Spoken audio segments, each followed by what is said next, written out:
Hi again then guys, and so got kind of an unfortunate top speed tune for you today, to be completely honest. I was, as many of you know, hoping to be providing you guys with a top speed tune for the brand new Nissan Nismo LMP Le Mans car.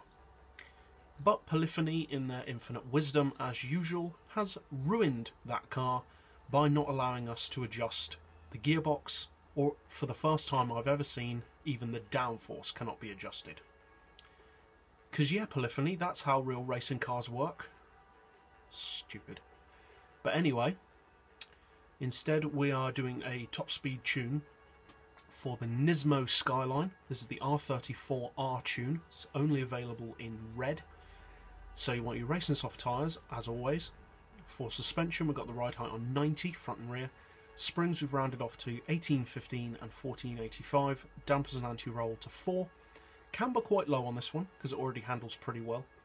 Neutral toe as always. For the gearbox we've got an auto setting of 230, then we've rounded off the gears to 3350, 2180, 1560, 1170, 915 and 750 with a final drive of 3.2. Obviously it's all-wheel drive, so wheel spin isn't as much of an issue, but we've lowered the initial torque down anyway.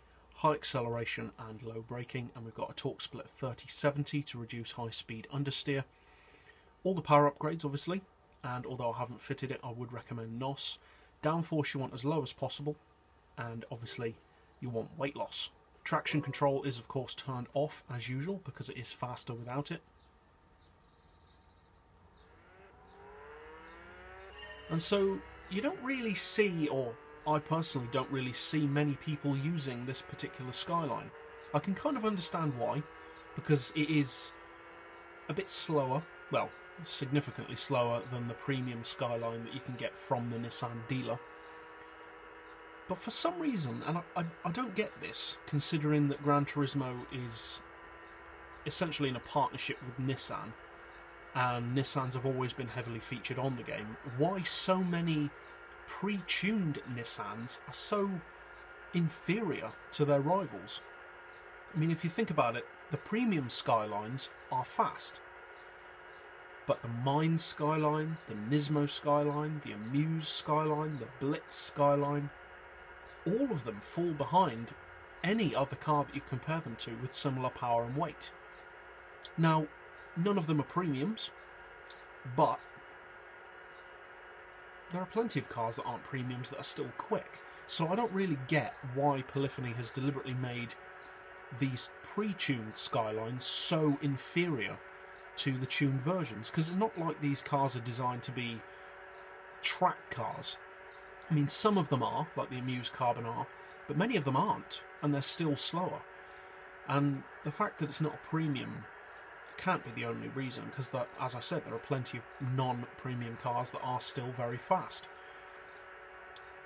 Now, as you can see, it has a cruising speed of around 240, so it's not a slow car, but it is significantly slower than the standard premium Skyline.